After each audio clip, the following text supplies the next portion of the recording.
Hello, everyone, and welcome to the Save Our Seas Foundation Distinguished Speaker Series. We're so happy to have you all here. My name is Lance. I am the Director of Sustainability and Workforce Development at the Museum of Discovery and Science. Tonight, we have another great speaker lined up. Bryan Huerta Beltrán will be joining us to talk to us all about his research involving guitarfish in Mexico. So I'll introduce Bryan in a few minutes, but first, we want to say thanks, of course, to the Save Our Seas Foundation for making this whole series possible. Um, we're about midway through the season now for this year. If you'd like to go and check out all the other distinguished speakers that we've had this year and for the last 2 or 3 years, you can go to the Museum of Discovery and Science YouTube channel and watch them all. Like and subscribe and all the things and check out the series. Of course, thanks to the Save Our Seas Foundation for making all of it possible. A little bit about me in the museum. We are located in sunny South Florida, Fort Lauderdale.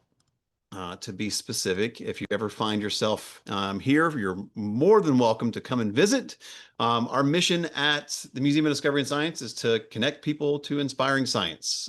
We do that every day in the museum. But with four kind of like strategic areas that we focus on with physical science education, early childhood education, health and wellness education, and tonight, environmental sustainability. We love to talk to people about how they can become environmental stewards and increase their knowledge on all these wonderful things that the environment has to offer. So that's what we're going to be doing tonight. You guys are welcome. Our guests are welcome to ask questions tonight. We have of our speaker as they are presenting. You can always type them into the chat as we go forward. Our speaker this evening, as I said, is Bryan Huerta Beltrán. He was born and raised in Mexico City, where a love for the natural world took root at a young age. Growing up in one of the most biodiverse communities on Earth, he developed a fascination with wildlife that grew into a lifelong passion. Inspired by outdoor adventures with his father and uncle, he pursued that passion academically, earning an undergraduate degree in conservation and wildlife management at the Delaware Valley University. During his studies, he participated in field work in the Caribbean, scuba diving to study spotted eagle rays, and contributing to important research on their movements. Bryan went on to work with the Marine Fisheries Ecology Program at Mississippi State University, assisting with shark and ray research in the northern Gulf of Mexico, where he gained extensive hands-on experience with surveys, specimen collection, and public outreach. Currently, Bryan is pursuing a master's degree and almost there to defend it very, very soon. Congratulations in advance at the University of Southern Mississippi. His research there focuses on guitarfish, a group of species under significant threat from artisanal and commercial fisheries. With Mexico home to 8 of the world's 9 recognized species in this group. His work spanning local markets in Mexico City to DNA analysis in a lab is helping to shed light on which species are being harvested and how we can better conserve them for future generations. So with that, Bryan, welcome. We're so happy to have you. Hi, Lance. Thank you so much for the introduction. I'm very happy to be here. Thanks so much to Save Our Seas Foundation to give me the opportunity also to be here and also to support my project, because without their help, that wouldn't happen. So Yeah. that I'm gonna share my screen. Yes, please do. And while you do that, just a quick reminder for our guest, you feel free to ask questions as Bryan is presenting. We will have a dedicated kind of question and answer session at the end, but feel free to put those questions in there. If there's something That's a great burning question. I'll chime in and ask it for you guys while we go through. All right. Bryan, take it away. Thank you. So I'm going to be presenting my master project that I've been spending probably some years here, but finally, as you mentioned, I'm about to defend in 2 weeks.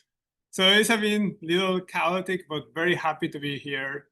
And as you mentioned, it's going to be about guitarfishes and documenting a type of trade that has been really understood for many years.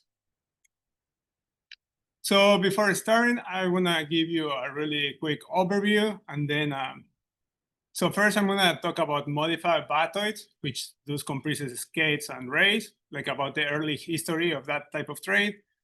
And then I'm going to dive into the modified guitarfishes that are sold as pez diablo in Mexico. If anyone doesn't know what a batoid is, they belong to the class Chondrichthyans. So within Chondrichthyans, we have sharks, rays, and chimeras. So batoids are within the rays, so they are very closely related to sharks. So they are the cousin of sharks. And this group comprises sawfishes, manta rays, stingrays, skates, electric rays, and guitarfishes. Let me get my laser pointer. Okay. So guitarfishes and skates, those are the ones I'm going to be primarily focusing, but it's very diverse. And those batoids, they have what is called dorsoventral shape. So like an easy way to see it is like they look like pancakes, right? They are like flat. Despite, for example, a sawfish or a shark, they have these 2 dorsal fins that they look like shark-like. They're actually ray. But now that you know what a batoid is, and I'm going to be primarily focusing on guitarfishes and skates, let's move. So modified batoids. So batoids, as you already know, what are those? Historically, they have been caught and modified to resemble mythical creatures. So they have usually like dragons, basilisks, mermaids, aliens, etc. And those modified batoids, they can go by many different names, and they can be referred as pez diablo, which in Spanish, in English means devilfish. They are also commonly here in the US or in European countries. They are often referred as Jenny Honeybird. And something about the word Jenny Honeybird, there is actually not a real definition of Jenny Honeybird. Like if you look it up, like in a dictionary, it doesn't exist. But based on like evidence or research, that might refer to yacht of Antwerp, because that's where originally this tradition of modifying batoids is where probably start in Belgium. But also like in Latin America countries, such as they are also referred as Diablito, Caradiabolos, Rayas, Chupacabras, and so many names. But just to keep it simple, from here, I'm going to refer them as modified batoids or modified guitarfishes, or sometimes pez diablo, because it's depending on the species I'll be referring. So early history of the batoids can be traced back all the way to the 1558. So this tradition and trade has been happening for so many years, like hundreds of years. And here we have the first documentation that we know of a modified batoid. That's in Conrad Gessner's book, Historia Animalium, History of Animals. That's the book 4, and that was published in 1558. And you can see that this modified batoid, which is particularly made from a skate, it resembles a dragon. So you can see the pectoral fins. They are bent upwards to make it look like the wings of a dragon, like if it was flying. And also you can see the dermal denticles or the thorns, that they're very characteristic of this group of fishes, the skates. So then more new records, like early records, can be traced back all the way from the 1613 by actually a well-known, one of the like very important naturalist, Italian naturalist, Ulisse Aldrovandi. In his book, The Piscibus, he had this illustration of 3 modified batoids. Here in the far left, we have it looks something like probably like an eagle ray, because you can see the tooth place that is very typical from this group. But then in the middle, you can see that's made of a skate, and same in the far right. So skates, as I mentioned before, they have all these thorns or dermal denticles, which is like scales, like in fishes, kind of. But that's very typical from this group. And also you can even see here the 2 small, tiny dorsal fins that is typical from skates. So these are modified by, so people are catching these animals and then modify them, yes. modifying their bodies after the animals are dead, right? Right. And using them for cultural reasons, right? Well, so if like there is 2 theories. So skates, sometimes they can they can hatch with abnormal defects. So one of the theory is that someone way back then saw one of these abnormality, like naturally made, and they start copying these deformities. But yeah, so catching them and then modify them. So here before the 1934, Whitelit and Goyer, they are pretty much the only ones that they have documented this tradition of cutting and modifying batoids to resemble cryptic species. And remember, in the beginning, they tried to make them look like dragons or basilisks. So here, they're all of these are actually skates. So in the early history, it seems people, fishers, they only use mainly skates. Again, it's believed that this tradition originated in Europe, which makes sense because skates are one of the most diverse group of rays in Europe. They usually found in cold water or temperate water. But then all of a sudden, in 1934, something happened. Goyer, and the same guy, he introduced like if it was a brand new car, like the latest model of a Jenny Honeybear, of a modified batoid. And that's from 1933. But the unique thing about this modified batoid is that it's made from a guitarfish. So this is the very first record that we have from a modified guitarfish that can be traced back all the way from 1934. Then more records about people using modified guitarfishes start occurring. So here in the 50s, if you know this guy, he's a well-known Spanish artist. That's Salvador Dali, a surrealist painter, holding a modified guitarfish.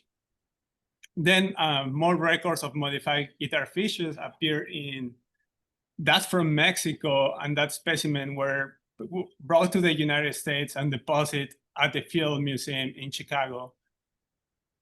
And then Carl Hobbs, a well-known American ichthyologist, featured a modified guitarfish in his lecture in the 1968.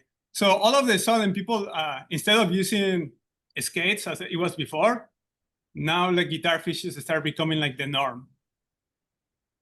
This is a painting of Salvador Dali and the persistent of memory, like maybe in case to ring some bells.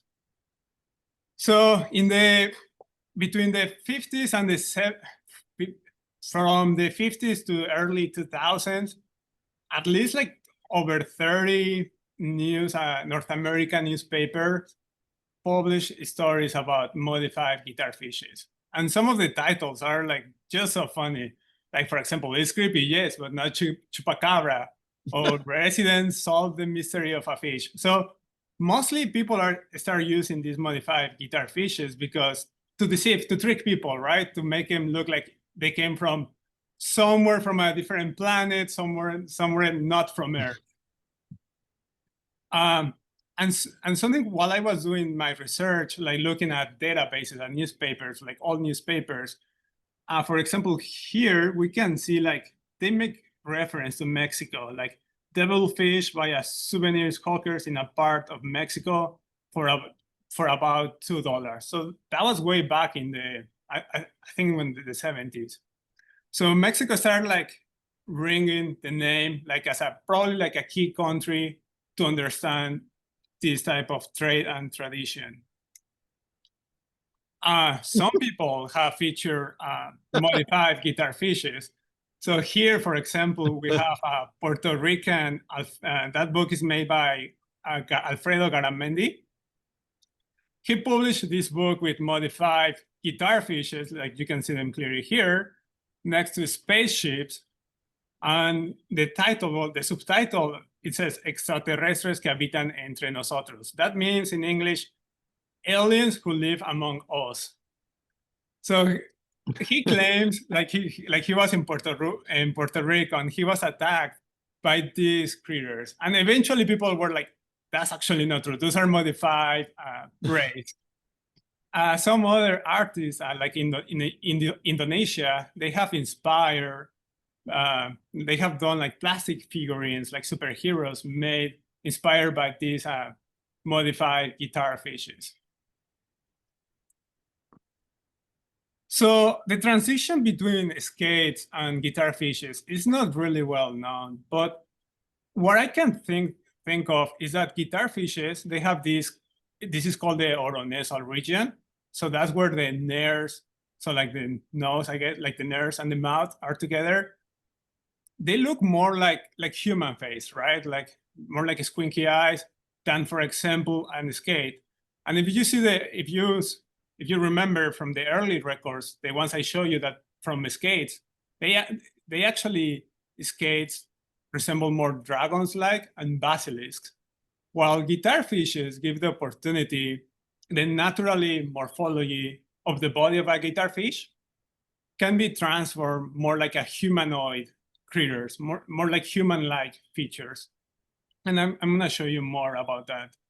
And for example, here we have an angel shark that also have the dorsoventral shape, the one I was telling you that is unique in, like very common in batoids. But the nares are, they don't have nares, so it's not like a great shape to craft these items. So modified guitarfishes are like snowflakes, so it really depends of the crafter or the artisan who makes them. Some people put more creativity than others, but essentially they are made to resemble alien-like or devil-like. So like to look like devils or to look like aliens. And here I'm gonna show you some different shapes of alien-likes. So within the alien-like shape, people usually left the rostral cartilage. This is the rostral cartilage of a guitarfish. And they do two cuts parallel along the vertebra. So the tail is actually the vertebra column of the guitarfish. And these two remaining like hanging pieces of flesh that appear to be the legs, it's just like meat of the guitarfish. They also do some type of different cuts to make it more like the arms here and more like the face. So here we have another shape that people sometimes have painted. Sometimes they can be varnished. Here, that one is like crossing, like in his hands. And here is, again, it's also like that one is very unique. They remove everything and they just left the vertebra column. And something like all these guitarfishes that share in common is, again, people left the rostral cartilage, as you can see here, right? Now in the devil shape, the ones that look like Diablo, Pez Diablo, the rostral cartilage is removed.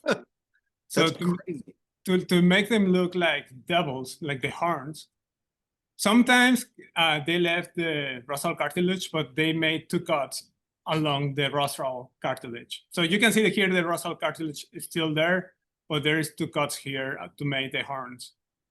And again, the tail is just a vertebra of the guitarfish. Here is another one that they also remove like a little bit of the rostral cartilage. Here we have, those are the claspers, so that's only unique on males. And that one here, the rostral cartilage is completely removed. And actually here they remove all the gills arcs to make the neck-like appearance, and also like the face. And lastly, we have that one, which is like really, hold on, let me, yeah, that one is very, I think what that shape is my favorite one, because the people who put a lot of time in made that one. So why is important to document this trait? Because as you mentioned before, guitarfishes are not doing, and they're not in a good shape right now. And it seems that most of modified guitarfishes are crafted from the family Rhinobatidae. And this comprises three genera, Axerobatus, Pseudobatus, and Rhinobatus.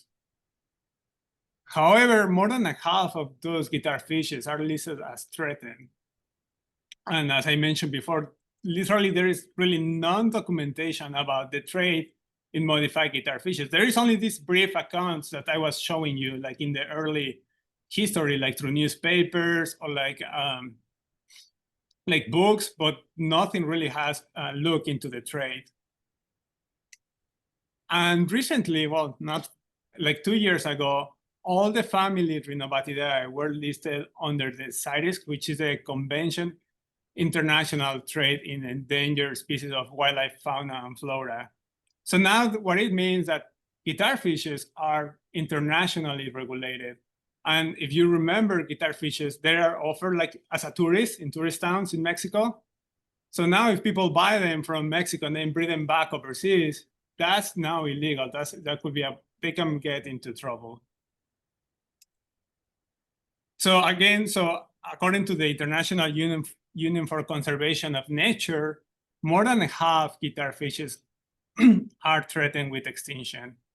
And according to the IUCN, the threatened categories goes from vulnerable, endangered, and critical endangered.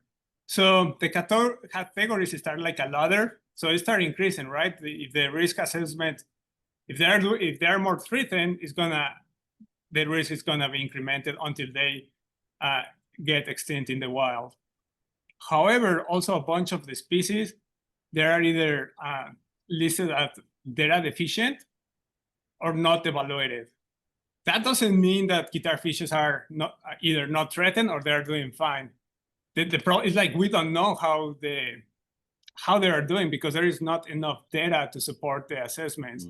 And this could be also really, that could be really critical in the conservation in some species. Like for example, there is a small species called the small-tailed shark that before it was listed as data deficient, and when there was enough data, boom, they put it in critical endangered. So like all these species, many of those species could be actually falling something in a threatened category once they're evaluated. So there is a huge revenue for selling guitarfishes, particularly in the US or European markets. Since I've been investigating this type of trade, I've been following like eBay or Etsy, and then I put like keywords to like get notifications like Jenny Honeybear, devilfish.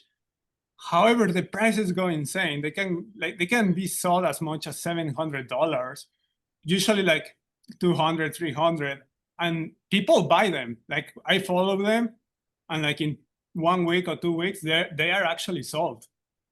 So it's surprisingly, and I think the people who buy them, there's a huge market for people who like oddities, like cabinet, like curiosities. There is a huge, I think there are also like even expos about this weird gaff taxidermy stuff. So yeah, so I think that's most of the people who buy these modified guitarfishes in the US or Europe. Mexico is a different story, though. I'm gonna dive now into Mexico. So in Mexico, we have the genus. So remember from the family Rhinobatidae, we have 3 genus. Now in Mexico, we have the genus Pseudobatus. The genus Pseudobatus comprises 9 species. 6 species can be found in the Eastern Pacific, and 3 species can be found in the Western Atlantic. Now, the taxonomy of the genus Pseudobatus of those guitarfishes is not fully resolved. So in short, it's possible that we have many more cryptic species that still need to be described. And the problem is also like many species look alike. And even like well-known like researchers, like Las Moran researchers, it's even commonly to see sometimes they might misidentify those species because they are so morphologically conserved that they just look so similar. For example, here we have that species that's called the spade-nosed guitarfish. So that's a Pseudobatus buti. That species was described just recently in 2019, and it's only endemic from a small area, only from the upper Gulf of California, the upper Gulf of California. But before the description, it was previously misidentified as Pseudobatus productus, as a shovel-nosed guitarfish. So there is a lot of fishing pressure in the Gulf of California. And previous studies in the description from buti, now we don't know which species where actually the life history belongs to productus or buti, because both species occur in the Gulf of California. But now the data that since before 2019 is not species specific, and maybe they might have different life histories. So the genus Pseudobatus in Mexico, Mexico seems to be it's probably one of the countries that host the largest diversity of species of guitarfishes. So 6 species are found in the Eastern Pacific, and 2 species are found in the Western Atlantic. In the country, they are targeted mainly for alternative medicine, for the pez diablo, and also for their meat. So here's a map of Mexico where you can see the species richness. So for example, the Gulf of California, you can find 4 species here. Here probably like 2, 3 species. Here in the Gulf of Tehuantepec, it's also really rich. They can be up to 4 species, or on the Yucatan Peninsula, up to 2 species. So guitarfishes are pretty much found throughout the Mexican coastline. Of the 8 species found in Mexico, 7 are threatened with extinction, and only 1 is just doing okay. So in Mexico, modified those guitarfishes are being targeted for curio items, just like the pez diablo modified guitarfishes, like I showed you, since the 1953. But also people, they use them for alternative medicine. So you can buy modified guitarfishes in places where they sell like medicinal plants or other alternative medicine remedies. Mexico has a long time tradition to using animals for like healing purposes since the pre-Hispanic times. So if you remember that picture from when I was showing you about the records of modified guitarfishes, that actually came from Mexico from the 1953, and that's the very first evidence of a modified guitarfish from Mexico. And they clarified, especially designated for the tourist trade. So we know that at least since 1953, these guitarfishes in Mexico have been sold also for the tourist trade. And then I also found a little note in the newspaper that I could, from the 1951, from this woman saying that he has been taking pez diablo, so those modified guitarfishes, for cancer. And since then, cancer has, the pain has been gone away. And like and she said, like, it says, el dolor desaparecido, I have been able to recover my voice. It was about larynx cancer. So, but she said like it's been like 3 years that she's been taking Pez Diablo, and that was since 19, and that note is from the 1951. So in Mexico, they grind these modified guitar fishes. So when, like in the medicinal stores, people sometimes they can offer them to grind them for you, or sometimes they are already sold into capsules. So you can see here the Pez Diablo shape of a modified guitarfish. This is so interesting because like it's marketed in a way to not say it's guitarfish, I guess. That's my question, I guess, to Yeah, you. so they are sold as a Pez Diablo. So Right. like devilfish. So yeah, that's right. Like many people don't really know what guitar fishes are. And I'm gonna talk a Right. little bit about more the term Pez Diablo at the end, because it's confusing. It can refer to many animals too. Hmm.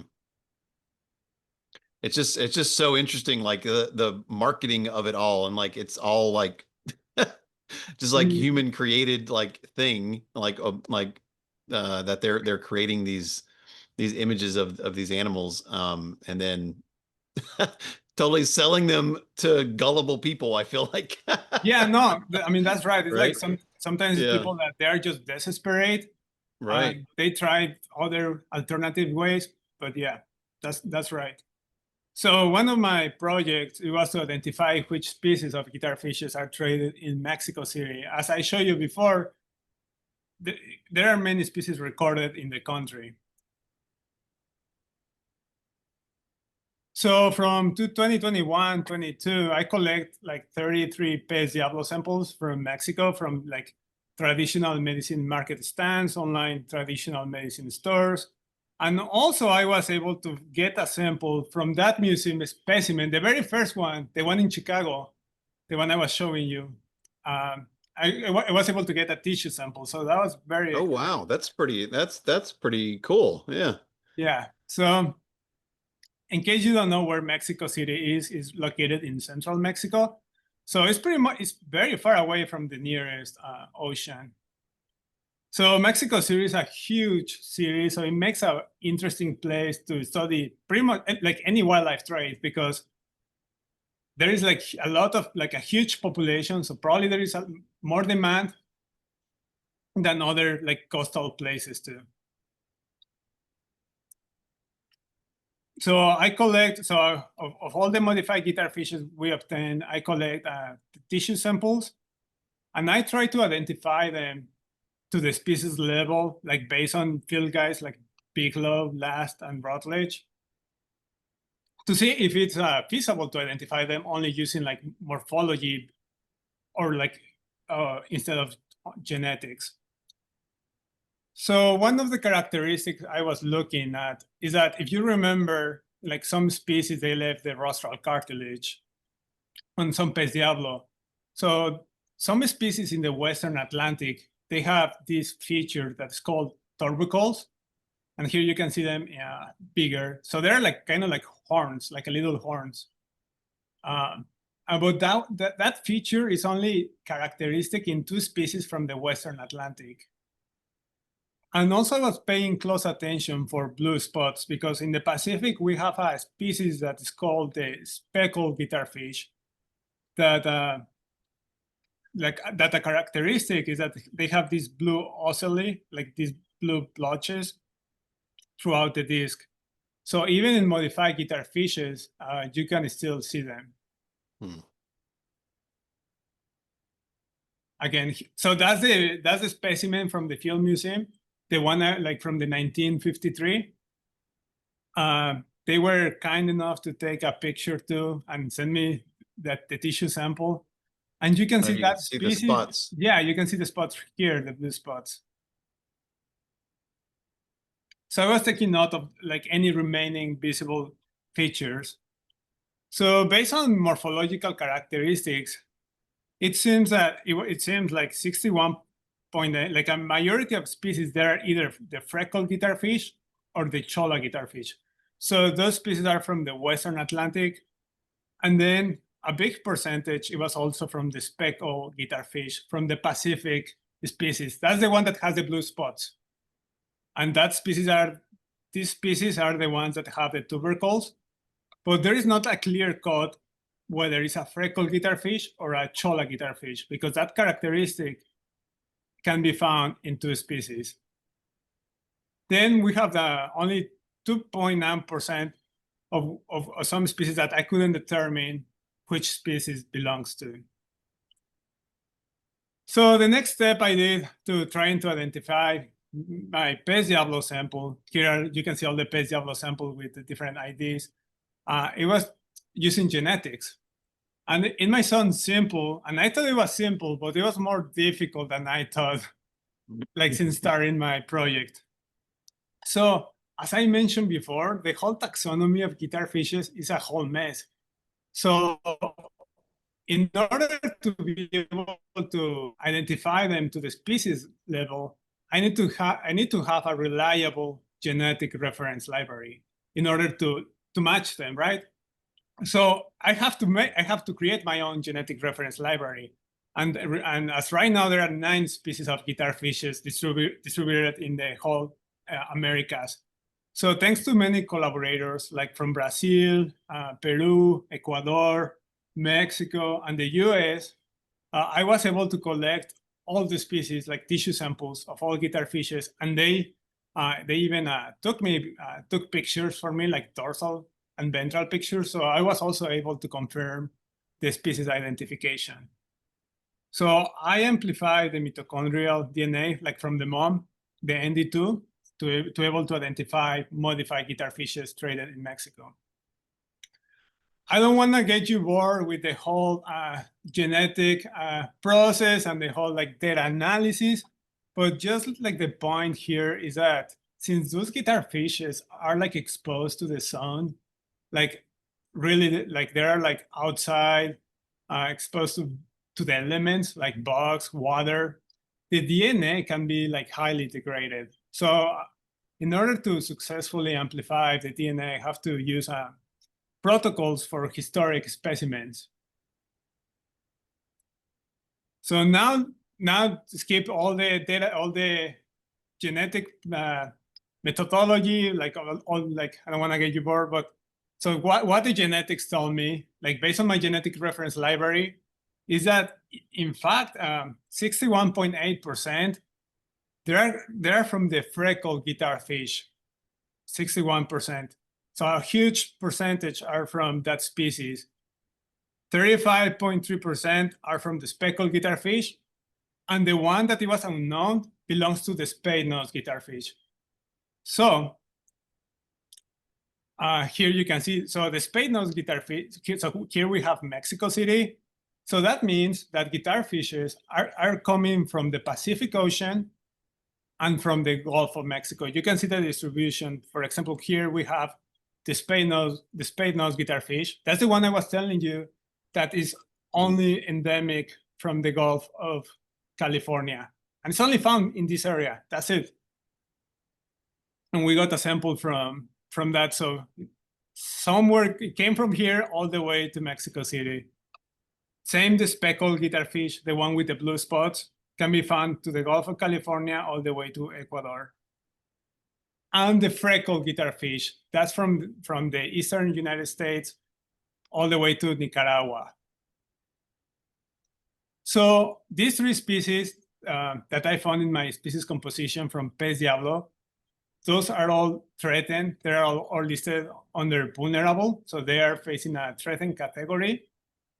And I don't want to go ahead until we publish the results, but there is something very interesting between the Western Atlantic guitarfishes from the Gulf of Mexico. But as right now, I can tell you that based on genetics, we can easily identify if the specimen was captured from Mexico or like from Florida, like from the same species, from the freckled guitarfish.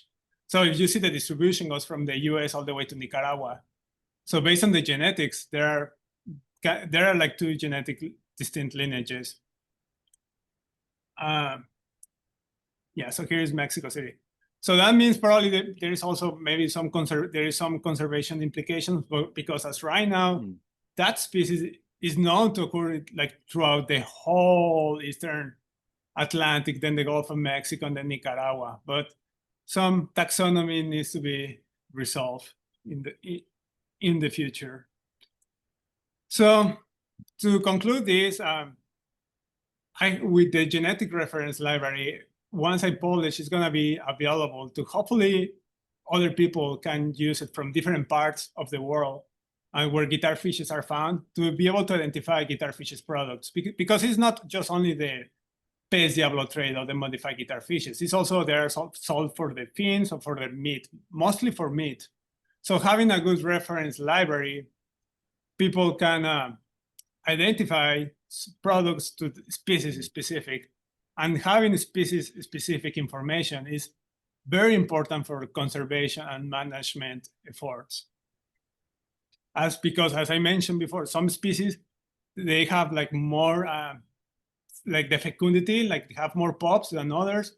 Some others take more time to reproduce, some other not so much. So it's critical to know what species are being caught and traded.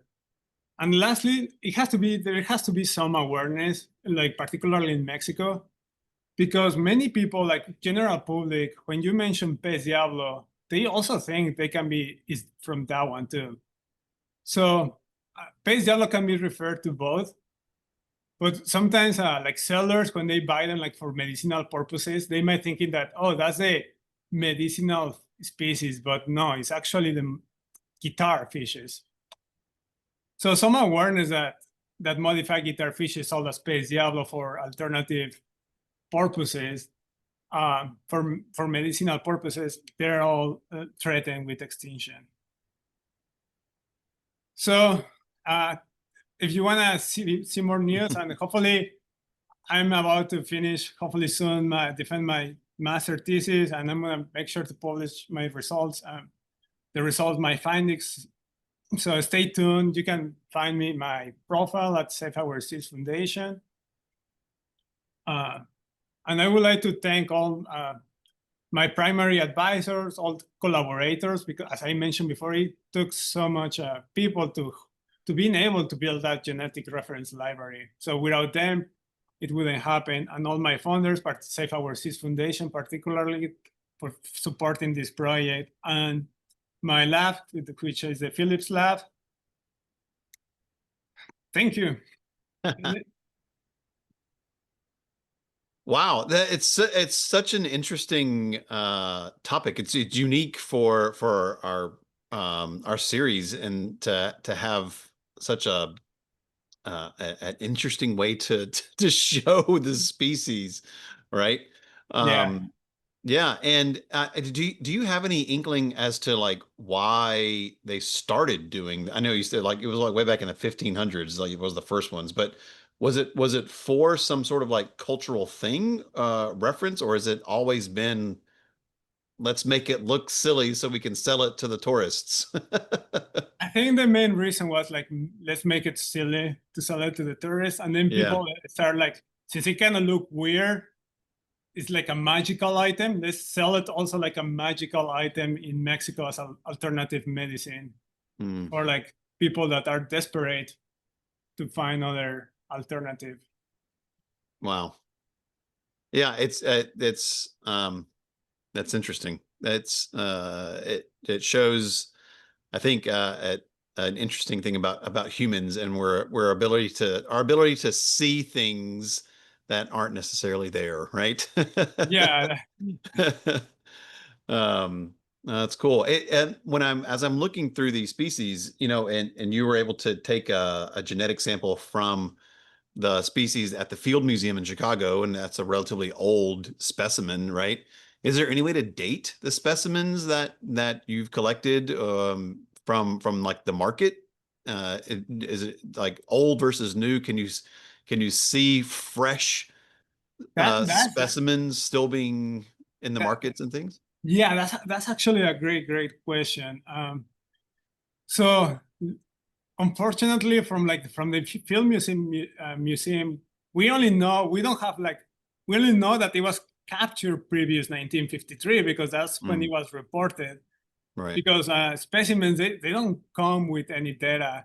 Same from pez diablo in Mexico, the ones that they are traded. I suspect those are like more fresh because, so when I was extracting the DNA from the field museum, I have to use a different primers to amplify the whole DNA. So the DNA from the field museum from the 1953, it was highly degraded, while the DNA from the ones I collected in 2022 and 2021, it was actually fine. It was much better. So maybe that indicates those Makes modified, sense. like in Mexico, they are more like newer than like the in Chicago.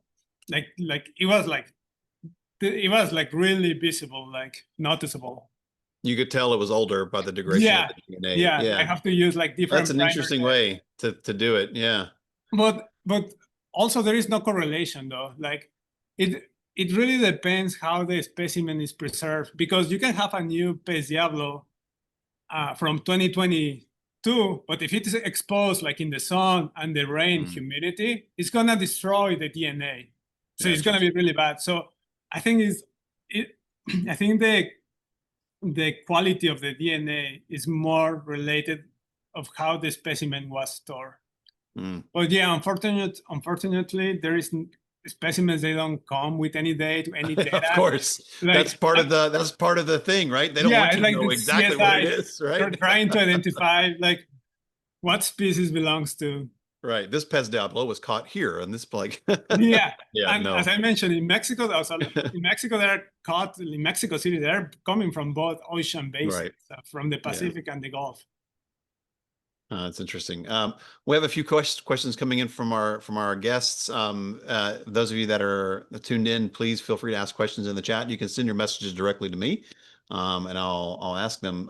Nicole is asking, what was the most exciting and interesting aspect of this research to you? Like, Oh, I think the taxonomy, doing the genetic reference library. I wish I can show you my phylogenetic tree, because I was trying to answer just a couple questions like which guitarfishes are being traded. But once I was able to collect all these samples from all distinct species of modified guitarfishes, I got more questions. There's so many questions. So instead of answer one question, I just opened like a can of worms. So yeah. Yeah, I think that's the most exciting part of that project. Like being able to know something that like it wasn't known before. Yeah. So that is. I'm always fascinated by every time we have a distinguished speaker come on and talk about. I'm answering a question that is new to science. Like it's so common. Yeah.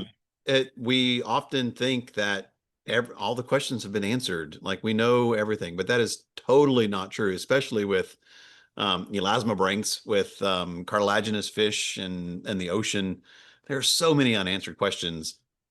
So I agree. That's a pretty powerful database that the world can now refer to, right? And you can use things. I assume you could maybe use it when collecting environmental DNA, which is you don't have to have the animal. You can just take a water sample and whatever random DNA fragments are in the water. You could you use it to that? Could you compare it? Yeah, exactly. So like based on having that reference library, people can design assays to look for certain guitar fishes, because now having all the species, they can create the specific species-specific assays. So yes, that reference library can be very informative in many ways, from eDNA to like tracing trade, enforcement purposes. So like if a modified guitar fish gets confiscated somewhere in Europe, or like they can use it to tell the identity of that species. Right. And that's probably important because, for example, some species have like stronger protections than other ones. Like the Brazilian guitarfish is listed under the Endangered Species Act, while other guitar fishes are not from the US. So yeah, having like a reference library it will be very useful for the conservation of those fishes. Mm. Yeah, like I said, it is such an interesting topic. How did you come across? You grew up in Mexico City, and I assume that's how you came across these Pez Diablo. Has it always been a question in the back of your mind as you were going through undergrad and doing research on things, and now you have to finally the opportunity? Has it always been a question to answer? Yeah, no, so like the very first memory of a pez diablo I can trace back, that was when I was in actually Veracruz. So that's Mm, a state in the Gulf of Mexico. And I was probably like 12 years old. I remember like selling them in souvenir stands. And then right. when I started like my master's and like being involved with Elasmo brands and seeing the status of these guitar fishes, I started seeing that actually no one has really looked into this type of trade. Many people they only focus on the meat trade or fin Right. trade, and no, and this trade has been very overlooked. So we just published a paper like 2 or 3 months ago, which is like it's called an invincible trade, because like this trade has been like really like Mhm. non documented until like this paper came out. Yeah. Wow. Um, so just a few more questions. How would you expand this work? I know you're reaching the end of this project, but if someone comes along and says, Brian, here's more money, what would you do? How would you keep going? Well, I'm very interested to study the species composition in the United States. Like, Mm, remember the pictures I show you of modified guitar fishes sold in the US that they can yeah, go from 200, 300. So I'm very curious to see which species belong to, because the US is a huge country in importing wildlife, like for many, many years. right. So guitar fishes seen in the US can be coming from like Indonesia or the Philippines. So I will expect to see also like a more diversity than in Mexico, where I saw in Mexico City. Because in Mexico City, they're only harvested locally, well, like the species that they're in the country, while Mm, in the US can come from many different parts of the world. Another thing I would love to do is the taxonomy of those guitar fishes, like figure out the species distribution and yeah. whether there are distinct species or not within some, like in the Western Atlantic. Right. That's a whole question you didn't even know was there, right? Is like Yeah. these species are so similar. How do we historical data is almost not as useful as it used to be because now there are two species and yeah, it's which species were they talking about? That would be interesting to investigate. Yeah, I agree with as well. Um, Cool. Well, how can my last question is just how can people follow you, stay in touch? I know you're at the University of Southern Mississippi, the lab there. How can we learn more and stay in touch? Yeah, so if you want to learn more, you can always look at my Safe Overseas profile.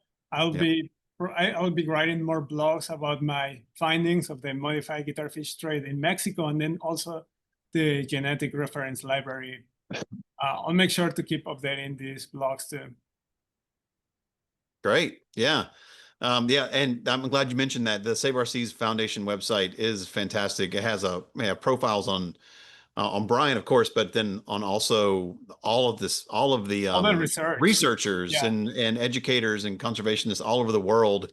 You can see all of the work that Save Our Seas is funding, and like Bryan was saying, many of those researchers write blog posts and post Mhm. videos and do all kind of really cool, interesting things to stay in touch. So Bryan, thank you so much for coming on and talking about such an interesting topic tonight. Uh, I mean, sharks are interesting in general, but this is like a really cool, like interesting something spin on different. Yeah. it. Yeah, Like, yeah, no, thank you so much for having me. It was a pleasure to be here. yeah. Of course, of course. Uh, Well, I would encourage everyone to come back, join us again next time for the Save Our Seas Foundation Distinguished Speaker Series. Our next talk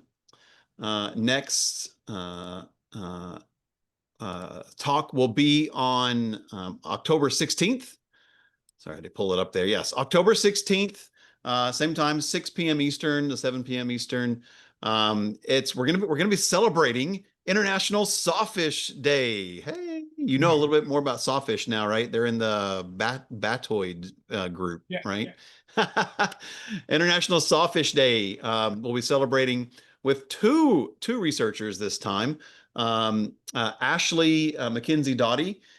She studies the ecology of small-tooth sawfish, and Dr. Kara Yopak, she studies brain science of these animals, the same species, the small-tooth sawfish. So you can sign up by going to mods.org/STEM Learning Series or scanning that QR code there and join us next time. We'd be happy to have you. Thanks again to the Save Our Seas Foundation for making the whole series possible. Check out the whole series on the Museum of Discovery and Science YouTube channel.